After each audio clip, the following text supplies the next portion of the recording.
This is a story of a disappearing lake. At first glance, these satellite images may look almost identical, but watch carefully. As the years pass from 1985 to 2020, the shoreline slowly retreats. Areas that were once covered by water gradually become dry land. And this is not a seasonal change or the result of a single drought. It's a steady transformation that has been taking for decades. Well, you're looking at the Great Salt Lake in northern Utah, the largest saltwater lake in the Western Hemisphere. The satellite image you've just seen just capture only part of a much longer story. Scientists estimate that since mid-1800s, the Great Salt Lake has lost nearly 3/4 of its water, more than half of its surface area.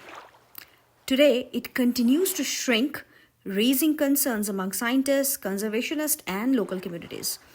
So, why is one of North America's remarkable lakes disappearing? And what could happen if this trend continues? Let's find out. The shrinking shoreline shown in the satellite images is not caused by a single factor. Instead, several processes have been working together over many decades, gradually reducing the amount of water that's reaching the Great Salt Lake. Now, let's talk about these factors in a bit detail. The first factor we will discuss is water diversion. This is the largest human influence. Freshwater getting diverted before it reaches the Great Salt Lake. The rivers flowing into the lake provide water for agriculture, industries, and rapidly growing cities. As Utah's population has increased, the demand for fresh water has also grown. Over many decades, this has significantly reduced the amount of fresh water entering the Great Salt Lake. Another important factor is the steady increase in temperature across the region. Hot summers cause more water to evaporate from the lake's surface, while at the same time, the warmer conditions dry the surrounding landscapes more quickly. Dry soils absorb water before it can flow into the river, reducing the amount of fresh water eventually reaching the lake. This means even when rain comes, less water ultimately makes its way into the Great Salt Lake.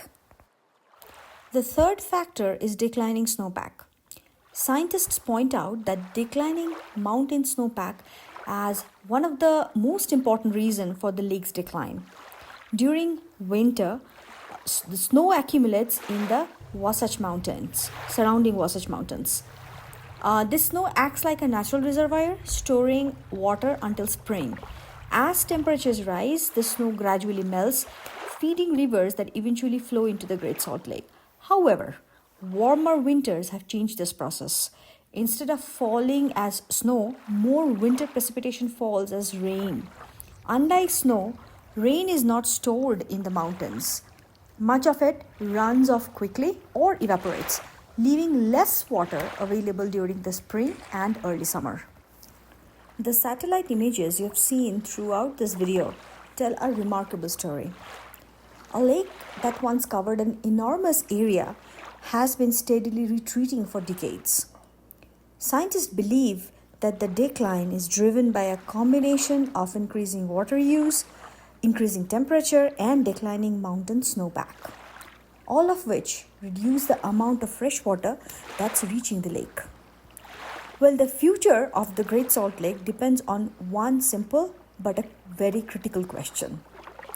Can enough water be allowed to flow back into the lake before the damage becomes irreversible? The answer will determine not only the future of this extraordinary lake, but also the wildlife, communities, and the economy that depend on it. Thank you for watching this video. If you have enjoyed this video, don't forget to like, subscribe, and share this video to help more people learn about one of North America's most important natural treasures. If you are interested to know more about the history of the lake, which comes from the Bonneville Flats or Bonneville Lake, please subscribe to my channel again and you will find more information there. Thank you.